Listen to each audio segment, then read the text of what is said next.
My name is Scott Wilson. I'm the current District Deputy Grand Exalted Ruler, representing the Northeast District of Florida, and also representing Bruce Hidley, the Grand Exalted Ruler for the Benevolent Protective Order of Elks. And what brings you here today?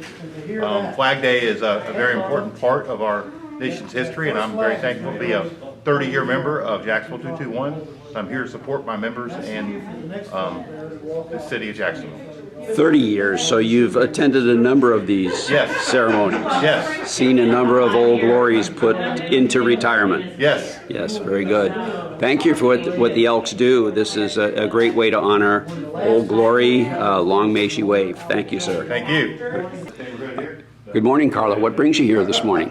Well, I'm a proud member of the Elks Lodge 221 here in Jacksonville. I understand you live just a few houses away. Yes, I am a Jacksonville native. I just moved into the neighborhood about 13 years ago. During that time, I tried the Moose Lodge, I tried the VFW, but I landed here with the Northeast Jacksonville Lodge 221. My passion is Americanism. Flag Day is on the 14th, which is a few days from now, but I understand today is a solemn retiring the flag ceremony here at the lodge. Yes, sir. Yes, sir. And why do you do that? Why do you do that here at the lodge? We want to quicken the spirit of our community, try and let them understand that we have a passion with patriotism. All of our members are required to have allegiance for the flag. And that is what we're trying to convey and show our dedication and appreciation to our Vietnam veterans and the flag.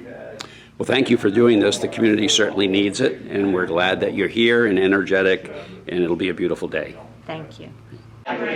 So we're here this morning at Elks Lodge number 221 in Jacksonville, Florida. And we have some guests from Clay County, historic St. John's County. Bad on me.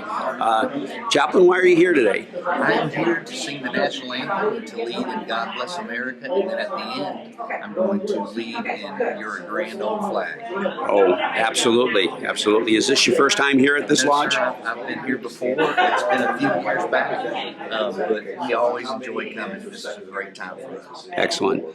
And your first time, or? Second time. Second time. I'm here to support Mr. Burns and all that he has to do. Very good. See your beautiful retirement ceremony of flags. It's gorgeous. Thanks for being patriots. Thank you so much. Do you, did you bring a flag to retire today? Brought two of them. 2 flags to retire. Very good. Hopefully we'll give it a very respectful ceremony. Thanks for being here. It's a great day here at the Lodge 221 in Jacksonville, Florida. We're here to retire some flags. I've talked to several people in the audience. They brought flags today respectfully to retire. Can you tell me a little bit more about the history of the event? Couple of things. First of all, the Elks were one of the major organizations that insisted the government create a national day of recognition called Flag Day. It is not yet a federal holiday, and that may or may not happen. But June 14 of every year, in large part thanks to the Elks and some other veterans and a teacher in New England, a school teacher, we have a national day where we honor the flag. Now, when people find out you are retiring flags, they bring them to you by the truckload. In our ceremony today, we're only going to place 4 small flags, tri-folded, on the flames of honor. If we burned every flag they brought to us today, we'd be here for hours and hours and hours. We'd be here all day. But the flag protocol is very simple. You dispose of a time-worn American flag that's worn out using the same method as you would dispose of a human body. That is, you honorably bury it or you honorably commit it to the flames in cremation. That's the flag protocol. That's how you retire a flag. Now, oddly enough, some of our flags that are brought in are not yet ready for the fire. Those flags may yet have a second life, and that leads me into talking about police survivors and building the triangular flag cases, which when properly folded only shows the Union. It just shows the blue and the stars. When a flag is time-worn, ultraviolet light fades it, and usually the trailing edge of the stripes is in shreds because when the wind whips it, that trailing edge gets a workout and it rips the flag. So often the union of the flag, the blue part, is still in good shape. And when that happens, we save those flags for presentation cases. They are presented to the parents of police officers who have been killed in the line of duty. And we say the parents because usually a young officer has a wife or a significant other, and at the funeral, the wife gets the flag, and the parents don't get anything. So that's a mission of Johnny Blyler, and he's one of our regular attendees here. He'll be carrying one of our historic flags. I want to introduce you to Karen. I remember Karen's Tracy. We haven't worked together that much. This is Karen Tracy, and she's serving as our esquire today. And I'm about to walk her through her part of the ceremony. Well, I'll let you get back to that. So is this part of an FOP 530 program also? The FOP does accept the flags, but it's the Elks that specifically honor Flag Day. And there is a United States code, actually, that Absolutely. that talks There's a flag about code that governs the display of the flag, the disposal of the flag, the way it's handled. There's a lot of protocol. A lot of people don't understand that it's technically illegal to you don't kneel for the flag because that violates United States code. Right. Actually, there's a very lovely service called the 13 folds. When a flag is folded into a triangle. Very good. So the 13 folds is not an official federal thing, but if you can catch a private organization like Veterans doing it, you ought to watch it. It's beautiful. Very good. It's a very nice ceremony. The Benevolent and Fraternal Order of Elks is the first and only fraternal body to require formal observance of Flag Day. In July of 1908, the Grand Lodge of the Order at Dallas, Texas, then assembled, provided for the annual nationwide observance of Flag Day, making it mandatory upon each subordinate lodge of the Order. Originator of the Flag Day is most becoming to the Order of Elks. This order is distinctively American. Only American citizens are eligible to join it, and it has no foreign affiliations. It has linked its destiny to the destiny of our country, and it made the American flag its symbol of self-dedication to God, to the country, and to our fellow man. Heraldry is as old as the human race. The carrying of banners has been a custom among all peoples in all ages.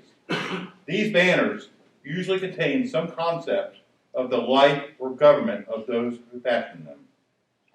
The evolution of the American flag marks the progression of the government of the American people. From the founding of Jamestown in Virginia in 1607 until 1775, the flag of England was the flag of the peoples of America. In 1775, the pine tree flag was adopted for all colonial ships at sea in the New England area. It featured a green pine tree on a white background, often forming a canton on a solid red field. This was the flag carried by American patriots during the Battle of Bunker Hill, overlooking the city of Boston. On July 26, 1776, a variation of this flag was adopted by the Massachusetts General Court as a solid white flag and bearing the motto, "Appeal to Heaven." Southern colonies from 1776 to 1777 used the snake flag. The snake flag, also known as the Gadsden flag, was then standard of the Commander-in-Chief of the Continental Navy, established in October of 1775. It is generally believed to have been designed by Christopher Gadsden, who has delegated representation of South Carolina at the Second Continental Congress, often duplicated as bearing the motto, "Don't tread on me." It is recognized by some historians as being the very first standard of the United States Marine Corps. In the latter part of 1775, the Continental Congress appointed a committee to consider the question of a single flag for the 13 colonies.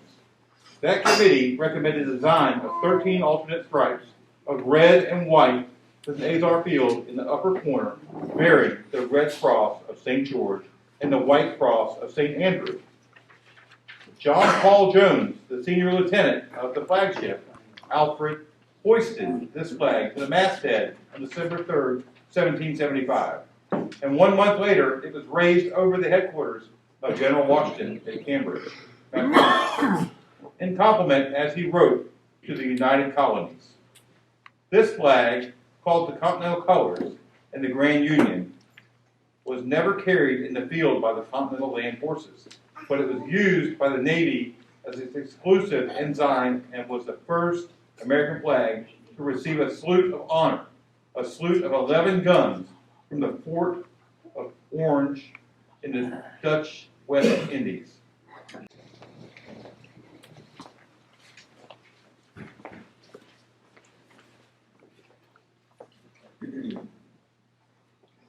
In response to a general demand for a banner more representative of our country, the Congress on June 14, 1777, provided that the flag of the United States be 13 stripes of alternating red and white, and that the Union be 13 stars, white on a blue field representing a new constellation.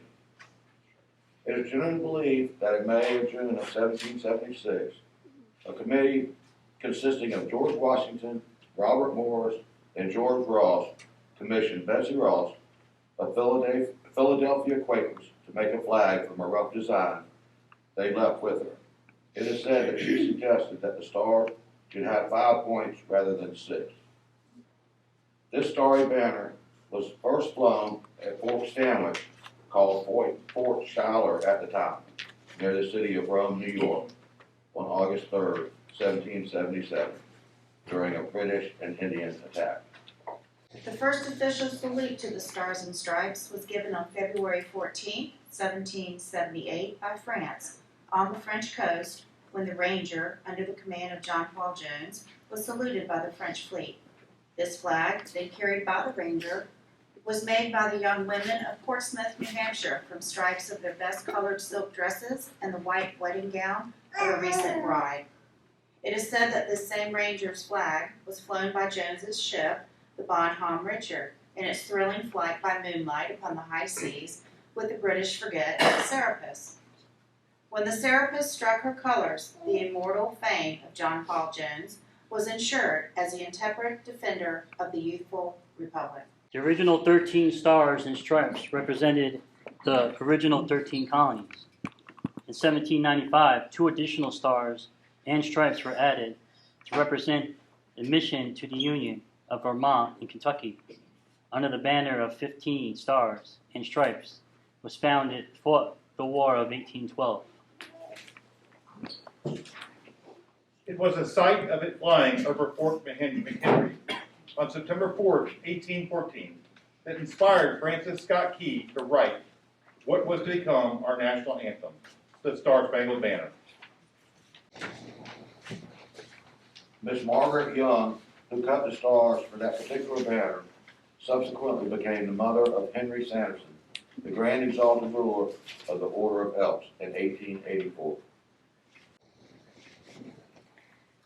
The Congress on April 14, 1818 adopted the resolution that on and after July 4, 1818, the number of stripes should be 13, and that the blue field should carry 1 star for each of its 20 states in the Union, and that a new star should be added for each state therefore after admitted.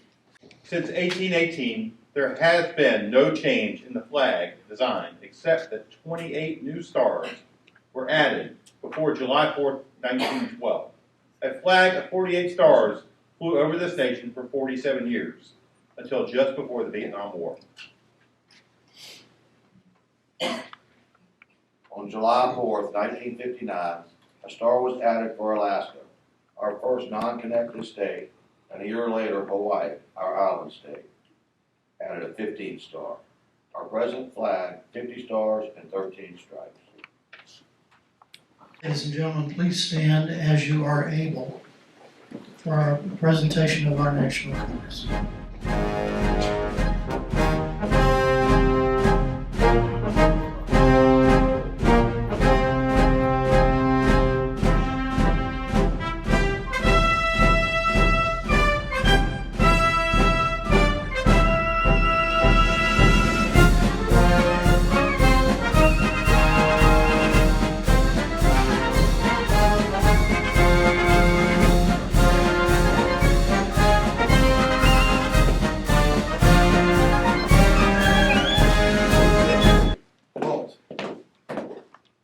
present arms. Ladies and gentlemen, I cannot compel any of you not to sing the national anthem. But we have a very special treat. Deputy Rusty Burns, St. Johns County Sheriff's Office, is going to sing the national anthem for us. I'm going to remain quiet so I can hear his wonderful voice. Rusty, please proceed. Oh, say, can you see by the dawn's early light what so proudly we hailed at the twilight's last gleaming, whose broad stripes and bright stars through the perilous fight o'er the ramparts we watched were so gallantly streaming, and the rocket's red glare, the bombs bursting in air, gave proof through the night that our flag was still there. Oh, say, does that star-spangled banner yet wave o'er the land of the free and the home of the brave? Allegiance to the flag of the United States of America and to the republic for which it stands, one nation, under God, indivisible, with liberty and justice for all.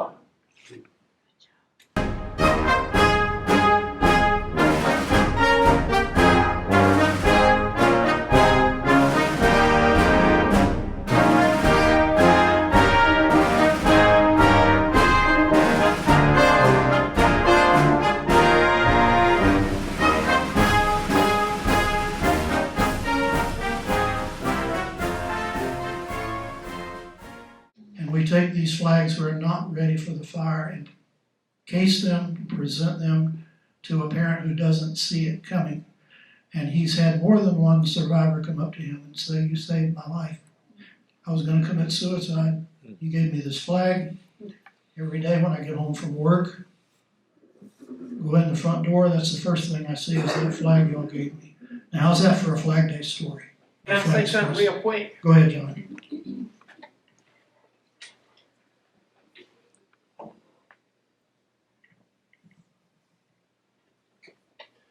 Bob we'll see flags here that is not ready to retire yet. And I'll take them and put them in a shadow box, find out the back. A lot of times Bob will know the background of this flag.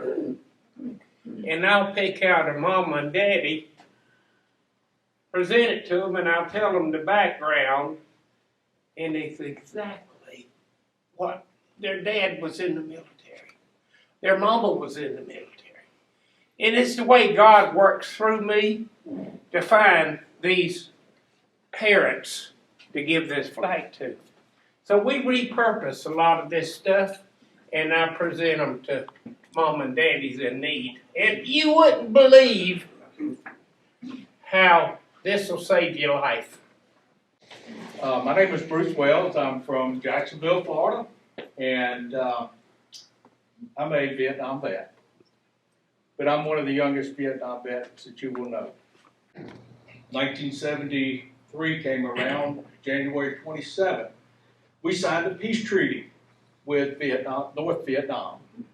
And when we signed that peace treaty, I thought I was going to get to go home, but instead, they offloaded the Marine Corps off of our ship and sent us to North Vietnam to sweep the mines out of Haiphong Harbor. And then I came home. Thank you, sir, for being a Marine. Say, well, why is this guy up here speaking to us? Some years ago, my sister gave me a book about the Vietnam Memorial Wall. And I began to read that book, and I found out something about about the wall that made a difference in my life. I found out that I could volunteer at the wall. So I contacted BBMF and actually tried to get signed up to be a volunteer, because once a year I was going there. My company, I work for West Rock up in Fernandina Beach, and I'm still working. I'm 70 years old, be 71 this year. I'm a machinist for them. So they began to send me up there to call on Congress, but I get a couple of days to do what I want to do. So I go up and I volunteer my time at the wall. The very first time I went was 2014, and they had not done the paperwork for me to be a volunteer. So after much conversation with the park ranger in Washington, D.C., that Saturday morning, they told me to just go to the wall, find someone, introduce yourself, tell them what you would like to do. And I did that. I come up to a guy, his name was John Berry. John Berry turned out to be a Marine, and he showed me that day what I needed to do to be a volunteer. He helped me out. He took me up to the kiosk to give me a yellow hat, and from that day forward, I proudly wear that yellow hat. To volunteer, to share with people, and be shared with the stories of those that we have lost. At the end of that day, I was fixed to leave, and John and I got in a conversation, and it turned out that he and I had deployed together 42 years earlier and met at the wall that day. And to this day, John Berry and I we stay in contact, we talk with each other from time to time, and it's been an honor to know John Berry. But what I have to say today is going to that wall to share time with people that have lost a loved one has been one of the greatest experiences of my life. I was down on my knees and down around the 50th Carroll on the east side. He was killed in 1968. You guys were there in 68. And there was a little girl with her. She must have been 5 years old. And I'm on my knees trying to make this rub, and this young girl grabbed me by the face with her hands and turned my head and said, "We sure miss him."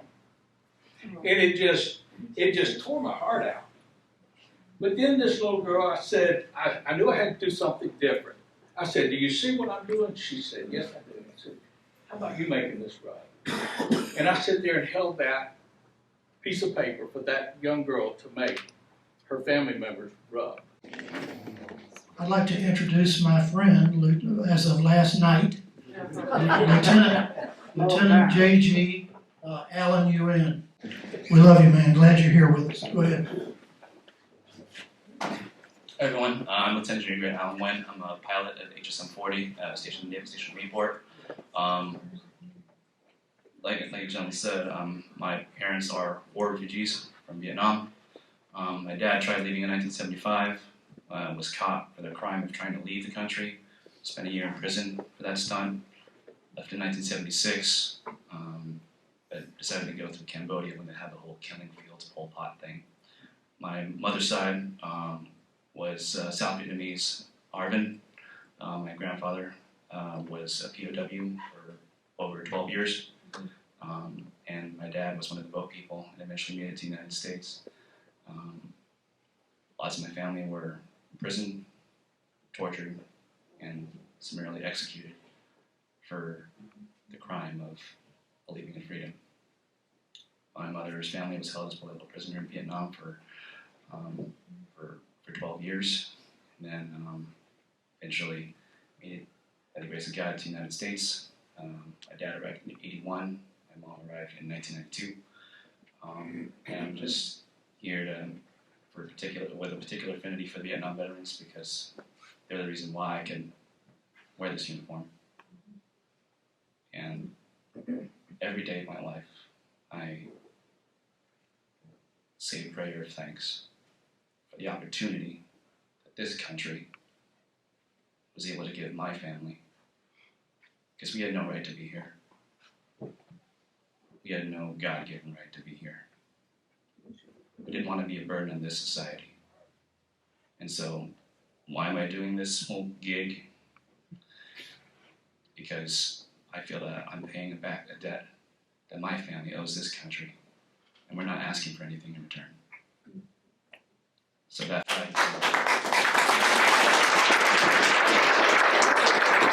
The Grand Lodge of Elks declared quite some years ago that everywhere at every Elks Lodge, wherever an American flag is displayed, we will also display the POW-MIA flag in honor of those who did not come home. And that includes the former citizens of Vietnam and the American citizens of Vietnamese birth. Bruce is going to place the flag holders right over there behind the chair. Amen. In your honor, Al. I will tell you, we are finding some of those that we've lost to this day. Yes. And we're changing that plus sign to a diamond sign. Awesome. In honor of The science of DNA. Go around this way. We have a whole very. It's in your honor, Al. Your honor.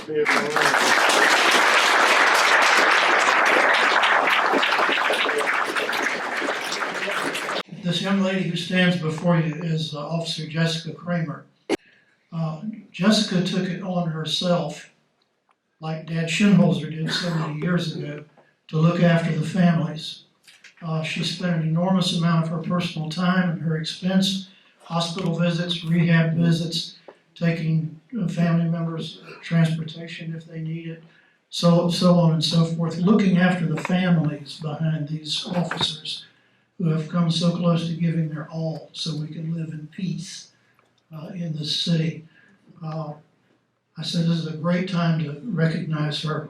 This plaque is presented to Officer Jessica Kramer for your selfless dedication to and your personal caregiving of your fellow officers and their families, whose officers have been seriously wounded in the line of duty, given on this day, on June 11, 2023, Jacksonville Elks Lodge number 221. Thank you, Jessica. Thank you.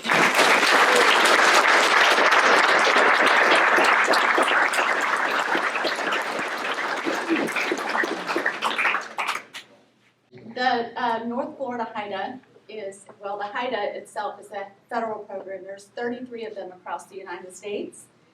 And they are, it's a federal grant program. And in North Florida, we use our federal grant funds to support law enforcement initiatives in 13 counties.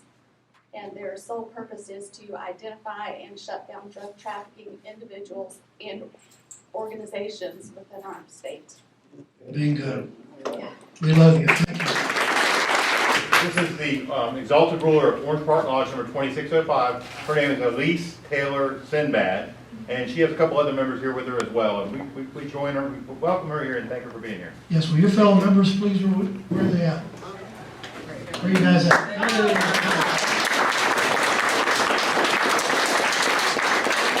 Thank you all for coming to our rescue, my rescue in particular. Brothers and sisters, ladies and friends, we're about to perform the ceremony of retiring unserviceable flags of our country and to honor that retirement with dignity and respect. And you are already standing for our chaplain's flag retirement prayer. Our Father, who art in heaven, we ask thy blessing upon this patriotic service as we gather to pay our respect and tribute to our nation's flag. May the beauty of its silken folds remind us always of the proud history of our country. Make it nourish in the hearts of all reverence for what it represents and the memory of those who fought beneath it. May we foster at all times the true spirit of utmost loyalty to our flag. Amen. Sister Esquire, you will receive the service-worn flags from the stations.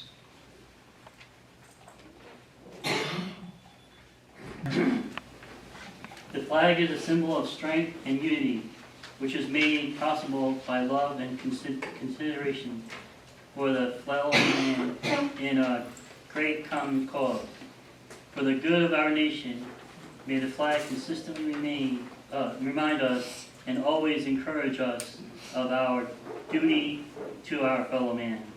These flags have notable service, the cause of brotherhood that this nation under God is dedicated to the golden rule of love one another and do unto others as we would they should do unto us. In the name of brotherly love, I present you with these service-worn flags. As our flag proclaims the performance of justice, it also represents the freedom and justice upon which our country was founded. The symbol of our great nation has ensured individual freedom and promoted God's own justice for all peoples of the earth. May our fellow men be reminded of their grave responsibility as free men to see that justice under God is a self-evident truth for which they live and give the last full measure of devotion.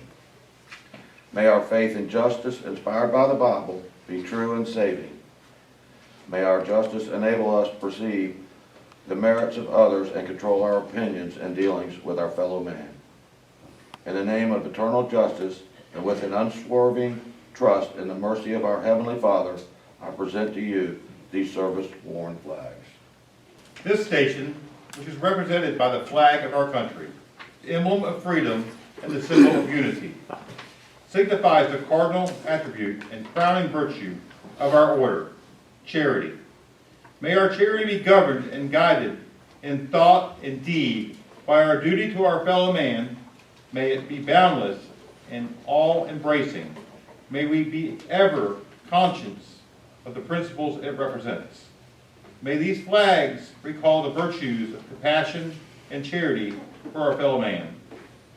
The faith we follow in these flags directs us to live in bonds of charity with all mankind. In the name of charity, I present you with these service-worn flags. The station of fidelity urges all citizens to be faithful to the principles and accomplishments represented by our nation's flag. In service to our country, countless citizens have devoted a lifetime, and many have given their lives. A flag reminds us of our obligation to protect the American way of life and to stimulate pride in our heritage with enthusiasm to preserve it. The responsibility of every American is to personally understand and maintain the American way of life, to honor by his own exemplary conduct, and to pass it intact to succeeding generations. Today, these colors are tattered and faded. They've served their country with honor and distinction. They have now reached the end of their patriotic journey. May the fundamental virtues for which they waved be ever embedded in our hearts and souls. With a service of tribute, memory, and love to our faded and worn American flags, we honorably retire them with dignity and respect. It is to this end that we submit our service-worn flags for proper and dignified disposal. Lodge Esquire, followed by our national colors, will lead the procession. You will see a fire pit that is awaiting these time-honored flags and a couple of special surprises for us.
While the storm clouds gather far across the sea, let us pledge allegiance to a land that's free.